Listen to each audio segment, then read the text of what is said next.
Dear students, अभी इस class में हम लोग देखेंगे पीरियोडिक टेबल।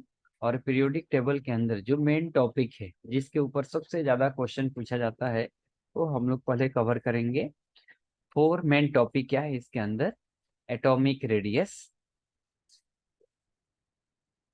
और size, then ionization energy, electron affinity, electronegativity. तो हम ये रिवीजन कर रहे हैं, थोड़ा फास्ट जाएंगे। एटॉमिक रेडियस और साइज ये क्या होता है? यानी अगर सपोज कोई एटम है और ये न्यूक्लियस है, तो एटम के आउटर ऑर्बिट और न्यूक्लियस के बीच के डिस्टेंस को हम लोग रेडियस बोलते हैं। और साइज क्यों बोलते हैं? क्योंकि अगर रेडियस जो बिगर होगा तो ऑब्वियसली एटम का साइज भी बड़ा होगा। तो मेनली जो रेडियस है वो तीन टाइप का कंसिडर किया जाता है: कोवेलेंट रेडियस, मेटालिक रेडियस और वंडरवॉल रेडियस। कोवेलेंट रेडियस उसके लिए देखा जाता है जो मॉलिक्यूल बॉन्ड बना सकता है, जो एटम बॉन्डिंग में आता है, covalent bond. Metallic radius metal के लिए और वंडरवॉल रेडियस गैसेस के लिए। तो कोवेलेंट रेडियस क्या होता है? यानी यहाँ पे अगर दो एटम है जो कोवेलेंट बॉन्ड बना रहा है एक दूसरे से, तो ऑब्वियसली कोवेलेंट बॉन्ड बनाते समय ओवरलैपिंग होता है। यानी एक एटम का ऑर्बिटल दूसरे एटम के ऑर्बिटल से ओवरलैप करता है। तो यहाँ इसके फर्स्ट एटम के सेंटर दूसरे एटम के centre, centre to centre distance निकालते हैं और इसको हाफ कर देते हैं। अब कोई बोलेगा ऐसा क्यों? किसी एक एटम के ले लेंगे एटम को और उसके आउटर ऑर्बिट और न्यूक्लियस के बीच का डिस्टेंस मेजर कर लेंगे। नहीं, ये बहुत डिफिकल्ट होता है, क्योंकि एक जो एटम है उसका जो साइज है 1.2 इंटू 10⁻⁻10 मीटर के रेंज में है, जिसको आप मेजर नहीं कर सकते। ये बहुत डिफिकल्ट होता है। और दूसरा डिफिकल्ट क्या है? एक एटम एग्जिस्ट ही नहीं करता है। जब भी वो रहेगा तो हमेशा कंबाइंड कंपाउंड के फॉर्म में रहेगा, आइसोलेटेड एटम रहता ही नहीं है। इसलिए हम किसी एक एटम का रेडियस निकाल ही नहीं सकते हैं। इसलिए हम लोग कंबाइंड रेडियस निकालते हैं। और कंबाइंड रेडियस के अंदर फर्स्ट हम लोग निकालते हैं कोवेलेंट रेडियस।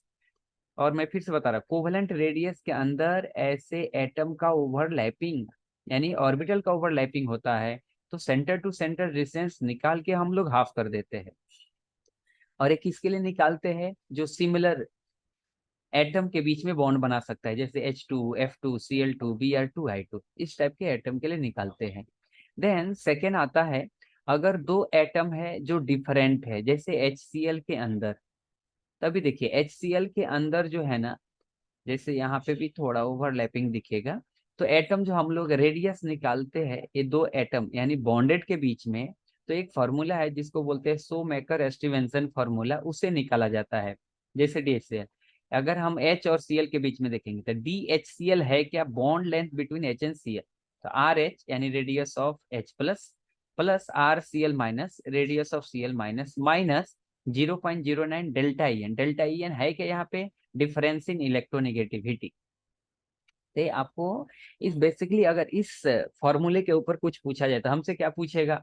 अगर बॉन्ड लेंथ दिया रहेगा, एक का रेडियस दिया रहेगा, डेल्टा ई एन हम लोग निकाल सकते हैं एटम को इलेक्ट्रोनेगेटिविटी एटम के देखकर। और तो हम लोग RCl यहाँ से निकाल सकते हैं। यानी बॉन्ड लेंथ दिया है, एक एटम का रेडियस दिया है, तो दूसरे एटम का रेडियस हम लोग इस फॉर्मूले से निकाल सकते हैं। देन आता है मेटालिक रेडियस। मेटालिक रेडियस में हम लोग कैसे कंसिडर करते हैं?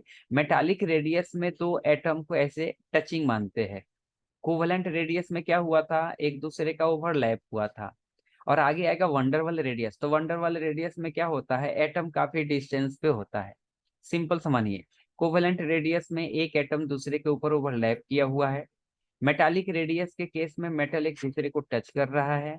और वंडर वाले रेडियस के केस में, यानी जो गैसियस पार्टिकल के गैसियस एटम के बीच निकाला जाता है या मॉलिक्यूल के बीच में निकालते हैं। एटम कैसे? नियॉन नियॉन के बीच के भी रेडियस निकाला जाता है। और O2 मॉलिक्यूल के बीच के भी हम लोग रेडियस निकालते हैं। तो एक गैसियस एटम है वो काफी डिस्टेंस पे रहता है, सिंगल रेडियस तो हम निकाल ही नहीं सकते हैं। तो सेंटर टू सेंटर डिस्टेंस निकाला, और यहाँ पे अगर सपोज D है D/2, ये बिगर होता है। मेटालिक रेडियस उससे कम होता है। और वंडर वाले सॉरी कोवेलेंट रेडियस तो उससे भी कम होता है। तो आपको ध्यान रखना है कि सबसे जो बिगर रेडियस है वो क्या है? Radius of van der Waals, then radius of metallic, then radius of covalent. ध्यान दीजिए। जैसे हमने यहाँ पे देखा मोनो एटॉमिक गैस के लिए रेडियस निकालना है। जैसे हीलियम हीलियम है, दो एटम काफी डिस्टेंस पे है, दोनों के सेंटर टू सेंटर डिस्टेंस निकाला। अगर ये डी है, डी/2 कर देंगे तो रेडियस ऑफ हीलियम आ गया। और ध्यान रखिए ये 100% एक्यूरेसी के साथ नहीं निकाल सकते हैं। Then diatomic gas, diatomic gas जैसे O2 कंसिडर किया। अब इसमें क्या होता है, दो एटम, सपोज ये O2 बना रहा है और दूसरे एटम जो O2 बना रहा है, अभी इनके सेंटर जो पास वाले एटम होते हैं, इनके सेंटर टू सेंटर डिस्टेंस निकाला जाता है या डी, और हम लोग डी/2 कर देते हैं। तब हम लोग बोलते हैं अच्छा ये रेडियस है। यानी रेडियस ऐसा नहीं है, रेडियस यहाँ से यहाँ के बीच का है। देन आप जैसे मैंने बताया था, वंडर वाला रेडियस सबसे bigger, then metallic, then covalent radius. अभी कोई बोले फैक्टर्स अफेक्टिंग रेडियस, कौन से फैक्टर पे रेडियस डिपेंड करता है? तो सबसे फर्स्ट फैक्टर है इसमें न्यूक्लियर चार्ज। न्यूक्लियर चार्ज क्या होता है अभी मैं समझा देता हूँ। सपोज कोई एक एटम है और सपोज हमने 3 ऑर्बिट इसके अंदर बना दिया, यहाँ पे इलेक्ट्रॉन है, यहाँ पे भी इलेक्ट्रॉन है, यहाँ पे भी इलेक्ट्रॉन है। अभी जो बाहर वाले इलेक्ट्रॉन है उस पे अंदर के तरफ जो फोर्स लगता है, यानी न्यूक्लियस जो बाहर वाले इलेक्ट्रॉन को अपने तरफ पुल करता है, उसको हम लोग बोलते हैं न्यूक्लियर चार्ज। अभी एक दूसरा टर्म इसके अंदर आता है स्क्रीनिंग इफेक्ट, यानी अंदर वाला जो इलेक्ट्रॉन है इस बाहर वाले इलेक्ट्रॉन को रिपेल करता है, तो इसको हम लोग बोल देते हैं स्क्रीनिंग इफेक्ट। अब किसी भी एटम से खुद से इलेक्ट्रॉन नहीं निकलता है, इसका मतलब है अंदर की तरफ जो फोर्स है वो ज्यादा है, यानी न्यूक्लियर चार्ज ज्यादा लग रहा है और स्क्रीनिंग इफेक्ट कम लग रहा है। तो किसी भी एटम के अंदर न्यूक्लियर चार्ज, जिसको हम जेड से डिनोट करते हैं और स्क्रीनिंग इफेक्ट को सिग्मा से, तो जेड माइनस जो सिग्मा होता है इसको हम लोग बोलते हैं इफेक्टिव न्यूक्लियर चार्ज। तो अगर न्यूक्लियर चार्ज ज्यादा है, यानी अंदर की तरफ लग रहा है फोर्स जो ज्यादा है, इसका मतलब क्या है, एटम का साइज छोटा होगा। जैसे अगर आप किसी बलून के अंदर बैठे हुए हैं और आप अंदर की तरफ पुल करेंगे तो क्या होगा, बलून का साइज छोटा हो जाएगा। वैसे ही आप इसको कंसिडर करिए कि एटम के अंदर न्यूक्लियस बैठा है और वो बाहर वाले इलेक्ट्रॉन को अपने तरफ पुल कर रहा है, इसका मतलब क्या है, उसका साइज छोटा हो जाएगा। सेकेंड केस स्क्रीनिंग इफेक्ट, अगर किसी एटम के अंदर स्क्रीनिंग इफेक्ट डोमिनेट कर रहा है, यानी अंदर वाला इलेक्ट्रॉन बाहर वाले इलेक्ट्रॉन को बहुत हाई रिपेल कर रहा है, इसका मतलब उसका साइज बढ़ जाएगा। तो फर्स्ट फैक्टर हमने कंसीडर किया न्यूक्लियर चार्ज, अगर न्यूक्लियर चार्ज ज्यादा होगा तो साइज छोटा हो जाएगा। हमने लिखा है न्यूक्लियर चार्ज इंक्रीजेज, रेडियस और साइज डिक्रीजेज। सेकेंड है स्क्रीनिंग इफेक्ट, स्क्रीनिंग इफेक्ट यानी अंदर वाले इलेक्ट्रॉन के द्वारा बाहर वाले इलेक्ट्रॉन पे रिपल्सिव फोर्स, तो अगर रिपल्सिव फोर्स बढ़ेगा तो साइज भी बढ़ेगा। अब पीरियोडिसिटी देख लेते हैं। पीरियोडिसिटी का मतलब है वेरिएशन, यानी जब हम पीरियोडिक टेबल में लेफ्ट टू राइट जाते हैं तो हम देखेंगे एक एक इलेक्ट्रॉन बढ़ते जाता है, प्रोटॉन भी बढ़ेगा। और आपको पता है इलेक्ट्रॉन प्रोटॉन बढ़ेगा तो इलेक्ट्रोस्टैटिक फोर्स का जो फॉर्मूला होता है F=K Q1 Q2/r²। Q1 Q2 यानी चार्ज अगर बढ़ रहा है तो फोर्स बढ़ेगा, और फोर्स बढ़ेगा तो साइज छोटा हो जाएगा। कोई बोलेगा आर का क्या कहानी, तो किसी एक पार्टिकुलर पीरियड में आर यानी पीरियड सेम हो जाता है। पीरियड जो है वो ऑर्बिट को डिनोट करता है। पीरियोडिक टेबल में 7 पीरियड होता है और एटम के अंदर हम 7 ऑर्बिट कंसिडर करते हैं। तो कि ये किसी एक पार्टिकुलर पीरियड के अंदर ऑर्बिट को हम लोग कांस्टेंट मान लेते हैं, तो हम लोग चार्ज के बेसिस पे इसको देखते हैं। लिखा है as we move from left to right in a period of the periodic table successive electron and proton increases, force of attraction increases, hence size decreases. अब यहाँ पे टेंशन क्या देने वाला है, जब हम पीरियोडिक टेबल में जाएंगे तो हमको पता है लेफ्ट टू राइट यानी साइड डिक्रीज होना चाहिए, लेकिन ये रॉन्ग हो जाता है। ऐसा क्यों रॉन्ग होता है, क्योंकि आप लिथियम से लेके फ्लोरीन तक कोवेलेंट रेडियस कंसीडर कर सकते हैं, जबकि नियोन के लिए हम लोग कोवेलेंट रेडियस कंसीडर नहीं कर सकते हैं, क्योंकि नियोन इज द गैस और मोनोएटॉमिक गैस है, तो उसके लिए वंडर वाले रेडियस कंसीडर किया जाता है। इसलिए नियोन का जो रेडियस है किसी एक पर्टिकुलर पीरियड में, यानी सेकेंड पीरियड में सबसे बिगर रेडियस नियोन का है। या आप ऐसे कंसिडर कीजिए कि किसी भी पीरियड में जब हम लेफ्ट टू राइट जाएंगे तो साइज डिक्रीज होगा, लेकिन इनर्ट गैस का साइज उस पूरे एलिमेंट के एटॉमिक साइज से बिगर होता है। क्यों, क्योंकि इनर्ट गैस के लिए हम लोग वंडरवल रेडियस कंसीडर करते हैं, ये ध्यान रखना है। जैसे यहाँ पे sodium magnesium aluminium silicon phosphorus sulphur chlorine argon, तो आर्गन का साइज बिगर हो जाएगा, देन डिक्रीजिंग ऑर्डर में जाएगा। इन ए ग्रुप में जब हम top to bottom in a group जाते हैं तो सेल बढ़ते जाता है, यानी ऑर्बिट का इंक्रीमेंट हो जाता है। जैसे फर्स्ट में एक ही ऑर्बिट होता है, सेकेंड जो पीरियड है उसमें दो ऑर्बिट हो जाता है, थर्ड पीरियड में जो एलिमेंट है उनमें तीन ऑर्बिट हो जाता है। तो ऐसे नंबर ऑफ ऑर्बिट बढ़ते जाता है, इसलिए साइज बढ़ते जाता है। तो जब हम टॉप टू बॉटम जाते हैं तो साइज का इंक्रीमेंट होता है, साइज बढ़ते जाता है। अभी एक्सेप्शन इन साइज, ये ध्यान देना है इस एक्सेप्शन को। यानी जब हम पीरियोडिक टेबल में जाएंगे, जैसे अगर हम लोग बोरॉन और एल्युमिनियम का बात करें,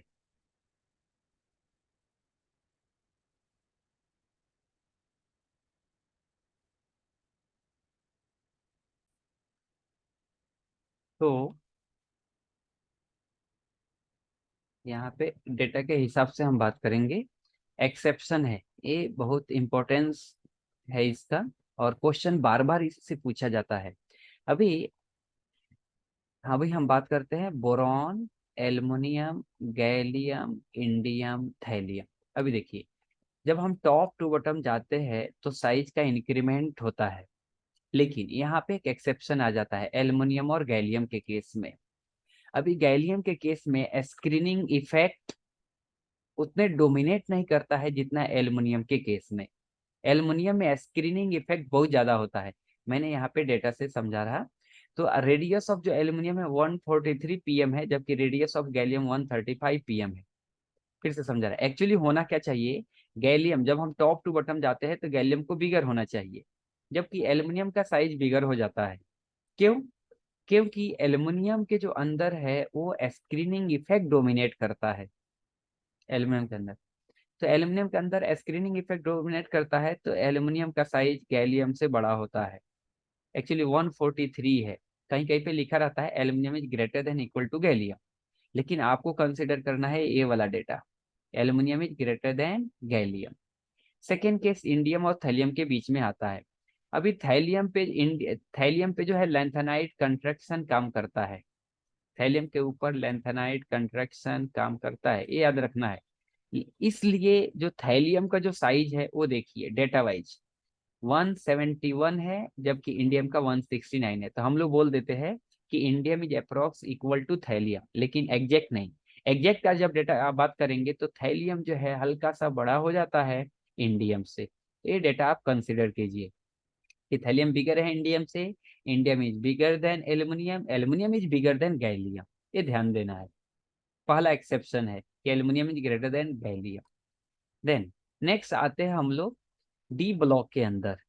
डी ब्लॉक के अंदर कैसा कहानी, जब हम लेफ्ट टू राइट जाते हैं तो साइड डिक्रीज होना चाहिए, लेकिन साइड डिक्रीज कहाँ तक होता है, एफई तक होता है। यानी स्कैंडियम से हम जब जाते हैं एफई तक तो साइड डिक्रीज होता है, लेकिन एफई कोबाल्ट निकेल के साइज अप्रोक्स सेम हो जाता है। अगेन कोबाल्ट और कॉपर और जिंक के अंदर स्क्रीनिंग इफेक्ट डोमिनेट करता है, तो जिंक का साइज कॉपर से ज्यादा होता है। अगर आप इसके आप सोचेंगे नहीं मेरे को एग्जैक्ट डेटा चाहिए, तो एग्जैक्ट डेटा के लिए नीचे आइए, मैं यहाँ पे इसका वैल्यू दिखाया हूँ, यहाँ पे ये बुक से कॉपी पेस्ट किया गया है। अब देखिए डेटा यहाँ पे, ये सबके लिए, एक के लिए नहीं है, ये हर एक ग्रुप के लिए। जैसे 3D सीरीज, जैसे ये वाला लाइन किसको रिप्रेजेंट कर रहा है, 3D सीरीज। ये वाला लाइन 4D और ये 5D। Top to bottom radius बढ़ता है, तो आप उसे भी ध्यान रख सकते हैं, ये 3D, ये 4D और ये 5D। अब देखिए 3D के लाइन कैसा है, कैसा है लाइन, ये डॉटेड लाइन आ रहा है। अब देखिए यहाँ पे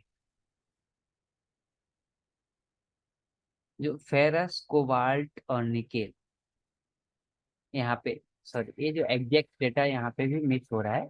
एग्जैक्ट इससे और अच्छे एक बुक में दिया हुआ है, ferrous cobalt nickel approx same होता है। यहाँ पे इन लोगों ने गड़बड़ किया है, क्रोमियम मैंगनीज के बीच दिखा दिया है। Exact data ferrous cobalt nickel के बीच में है। देन जो है कॉपर और जिंक, अगेन साइज का इंक्रीमेंट हो जाता है, यानी zinc is bigger than copper, ये ध्यान रखना है। तो इसलिए आपको एक मन में डाउट भी होता होगा कि फेरस कोबाल्ट निकेल को एक ही ग्रुप में क्यों रखा गया है। ये भी प्रॉपर्टीज होती है, क्योंकि तीनों का साइज क्या होता है, सेम होता है, इसलिए फेरस कोबाल्ट निकेल को एक ही ग्रुप के अंदर भी रखा गया है। ये देखिए फेरस कोबाल्ट निकेल, ये ध्यान रखना है। तो जब हम लेफ्ट टू राइट जाते हैं तो फोर्स ऑफ अट्रैक्शन बढ़ता है, साइज डिक्रीज हो जाता है, लेकिन लास्ट के दो एलिमेंट पे आपको याद रखना है, कॉपर और जिंक पे स्क्रीनिंग इफेक्ट डोमिनेट करता है, इसलिए साइज बढ़ जाता है। Next, lanthanide contraction. अभी लेंथेनाइड कंट्रैक्शन किसके लिए हम लोग बात करते हैं, 4D और 5D के बीच में बात करते हैं। अभी क्या होता है, fifth fifth period sixth period से लेंथेनाइड सीरीज निकाल दिया गया है। अभी इससे क्या होता है, फिफ्थ पीरियड में जो है ना, उनमें इलेक्ट्रॉन प्रोटॉन बहुत बढ़ जाता है, और इलेक्ट्रॉन प्रोटॉन बढ़ने के कारण जो फिफ्थ पीरियड का साइज है वो फोर्थ पीरियड के साइज से मैच कर जाता है, जिसको हम लोग बोलते हैं लेंथेनाइड का इफेक्ट ऑफ लेंथेनाइड कंट्रैक्शन। जैसे मैं यहाँ पे लिखा हूँ, as we move from left to right in a lanthanide series, successive electron proton increases, size decreases, which is called a lanthanide contraction.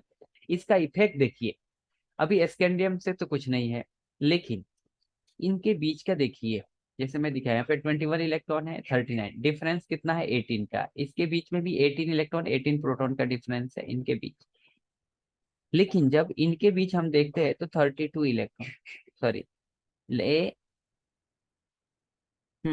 Yttrium और लैंथनम, इनके बीच जो डिफरेंस है वो देखिए कितने का है, 32 इलेक्ट्रॉन का डिफरेंस है। यानी यहाँ लैंथनम से लैंथेनाइड सीरीज निकाला गया है, जिसके चलते यहाँ पे इस पूरे सीरीज में यानी 5D सीरीज में इलेक्ट्रॉन प्रोटॉन इतना बढ़ गया है कि जिरकोबियम जो है हफनियम के बराबर होता है, नियोबियम TA के बराबर होता है, मॉलिब्डेनम टंगस्टन के बराबर हो जाता है।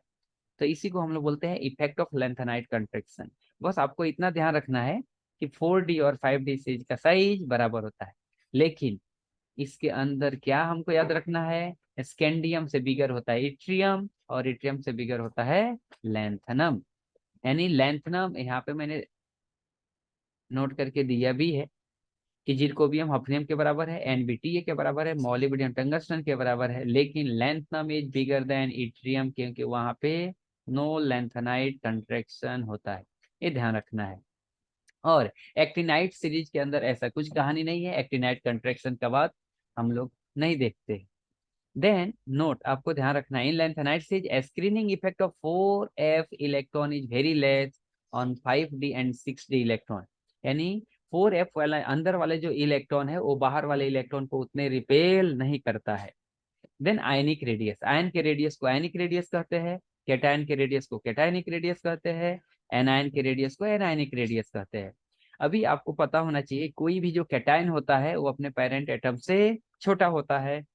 जैसे अगर हम मैग्नीज का ध्यान देखें तो मैग्नीज में एक एक इलेक्ट्रॉन बढ़ते जा रहा है, चार्ज भी बढ़ते जा रहा है, तो उससे क्या होगा, इसका साइज डिक्रीज होते जा रहा है। यानी manganese is bigger than Mn+1, Mn+1 is bigger than Mn+2 then +3, like this. यानी जैसे पॉजिटिव चार्ज बढ़ेगा तो साइज डिक्रीज होते जाएगा। एनायनिक रेडियस, एनायन जो होता है हमेशा अपने पेरेंट एटम से बिगर साइज का होता है। क्यों, क्योंकि इलेक्ट्रॉन आप इंक्रीज कर देंगे, इलेक्ट्रॉन अगर बढ़ाते जाएंगे तो उनमें स्क्रीनिंग इफेक्ट डोमिनेट करता है, और स्क्रीनिंग इफेक्ट डोमिनेट करने के चलते उसका साइज बढ़ जाता है। जैसे यहाँ पे N3+ is smaller than N+2, N+2 is smaller than N+1, यानी N is bigger then N+1। वैसे ही जैसे जैसे -4 जो बढ़ता जाएगा, साइज भी बढ़ता जाता है। Then isoelectronic species, isoelectronic का मतलब होता है जिसमें नंबर ऑफ इलेक्ट्रॉन सेम होते हैं। अभी इसके लिए रेडियस को क्या ध्यान रखना है कि अगर वो आइसो इलेक्ट्रॉनिक है और जितना ही उसके ऊपर माइनस चार्ज होगा, या ध्यान रखना है ये केवल आइसो इलेक्ट्रॉनिक के लिए ही है। अगर आइसो इलेक्ट्रॉनिक के केस में अगर किसी का चार्ज ज्यादा है तो उसका साइज बिगर होगा। आप हमेशा ऐसा नहीं बोलेंगे कि जिसका साइज, जिस पे निगेटिव चार्ज ज्यादा होता है उसका साइज बिगर होगा, नहीं। ये किसके लिए वैलिड है, ये केवल आइसो इलेक्ट्रॉनिक स्पीसीज के लिए ही वैलिड है, क्योंकि मैं आपको एक एक्सेप्शन दिखा रहा है यहाँ पे। अभी देखिए फैक्ट्स, फैक्ट्स से आपको ध्यान रखना है। जैसे फ्लोरीन क्लोरीन ब्रोमीन आयोडीन, ऊपर A- is bigger than A is bigger than A+, iodine minus is bigger than bromine minus, bromine minus is bigger than Cl minus then fluorine minus. यानी जब हम पीरियोडिक टेबल में top to bottom जाएंगे तो Na अगर आप जैसे लिखने को, lithium sodium potassium rubidium caesium francium, इसका साइज का ऑर्डर वही होता है यदि आपने सबके ऊपर +4 डाल दिया, Na+, K+, Rb+, तब भी इसका साइज का ऑर्डर सेम ही होगा, क्योंकि आपने सबके ऊपर एक एक इलेक्ट्रॉन यानी एक एक इलेक्ट्रॉन रिमूव किया है, तो उसका साइज वही होगा जो उसके पेरेंट एटम का है। तो उसके बेसिस पे लिखा गया है oxygen, sulphur, selenium, tellurium, hydrogen, lithium, sodium, potassium, rubidium, caesium, बेटा मांगे कार, स्कूटर, बाप, राजी। अब देखिए यहाँ पे Fe2 plus is bigger then Fe3 plus, Ti plus 2 is bigger then Ti plus 3, Ti4 plus, Mn2 plus is bigger then Mn4 plus, N plus 7। आपको पहले भी बताया था। अब सबसे खतरनाक इसके अंदर कहानी क्या है, अब oxygen minus 2 is bigger than oxygen minus, वैसे ही sulphur minus 2 is bigger than sulphur minus, जैसे यहाँ पे मैंने बताया आइसो इलेक्ट्रॉनिक के लिए। अब ये वाले मैं डिस्कस करना चाहता हूँ, iodine minus is bigger then H minus, जबकि ये देखिए H minus is bigger than bromine minus, bromine minus is bigger than chlorine and fluorine, यानी H माइनस जो है वो Br माइनस और I माइनस के बीच में बैठा है। आप बोलेंगे अरे ये तो सबसे टॉप पे है, जब हम टॉप टू बटम जाते हैं साइज बढ़ता है। अरे आप ये भी तो ध्यान रखिए, जब हम लेफ्ट टू राइट जाते हैं तो साइज डिक्रीज होते जाता है। तो इन दोनों के बीच में इतने साइज का डिफरेंस हो जाता है कि H जो माइनस है वो I माइनस से छोटा होता है। ऐसा नहीं कि Br माइनस से छोटा होता है, Br माइनस से H माइनस बड़ा हो जाता है। ये ध्यान रखना है। अभी एक एक्सेप्शन है, आपको याद रखना है कि अगर आप लेंथेनाइट सीरीज में जाएंगे तो EU का जो साइज है वो बड़ा है, एक्सेप्शनली बिगर है, और YB का भी साइज एक्सेप्शनली बिगर है। ऐसा क्यों होता है, अभी EU का बात करेंगे ना आप, तो इसमें आप देखेंगे 4F7 आता है और 6S2 आएगा और 5D0 आएगा। अभी हुआ क्या है, हम लोग जनरली लिखते हैं 6S2, 4F6 और 5D1, यानी ऐसा, इसको अरेंज कीजिए 6S2, 5D1, 4F6, या अगर ये और 4F6 अंदर है 5D1 बाहर है, उसे 6S2। अब क्या हुआ, ये D वाला इसके अंदर चला गया, 4F7, 5D0 और 6S2। 4F का जो स्क्रीनिंग है वो कम होता है 5D से, 5D से कम होता है। अगर स्क्रीनिंग कम हो गया तो सॉरी 5F, 5F के अंदर F वाले का स्क्रीनिंग जो है यहाँ से बढ़ रहा है। F अभी सब आपको समझाता हूँ, पेनिट्रेशन पावर होता है यानी अंदर की तरफ खींचने वाला फोर्स, तो F पे सबसे ज्यादा होता है, सबसे ज्यादा S पे, देन P पे, देन D पे, देन F पे। अभी अंदर की तरफ लगने वाला फोर्स किस पे ज्यादा, S पे, देन P पे, देन D पे, देन F पे। पहले D के ऊपर फोर्स लग रहा था, अभी वो D इलेक्ट्रॉन निकल गया, अभी F में चला गया, तो F पे अंदर की तरफ लगने वाला फोर्स कम हो गया, यानी बाहर की तरफ स्क्रीनिंग फोर्स डोमिनेट कर गया। इसलिए F में एक इलेक्ट्रॉन एक्स्ट्रा भर रहा है जो D में नहीं भर रहा है, इसलिए EU का साइज बिगर हो जाता है। सिमिलरली YB का साइज भी बिगर हो जाता है। देन अगर Cl माइनस F2 को कोई बात करेगा तो हम लोग बोलेंगे Cl और Cl माइनस में Cl minus is bigger than Cl, और Cl माइनस भी जो है F2 प्लस से ज्यादा होता है। जैसे ही पॉजिटिव चार्ज आ जाता है तो उसका साइज छोटा हो जाता है, ये ध्यान रखना है। और आपको ऐसे तो पता है आर्गन और क्लोरीन में आर्गन का साइज बिगर होता है, क्योंकि आर्गन के हम लोग वंडरवल रेडियस कंसीडर करते हैं और क्लोरीन के लिए हम लोग कोवेलेंट रेडियस कंसीडर करते हैं। तो आपको कुछ फैक्ट्स पढ़ना है, इसको ध्यान रखिए जैसे मैंने ऊपर समझाया और यहाँ पे।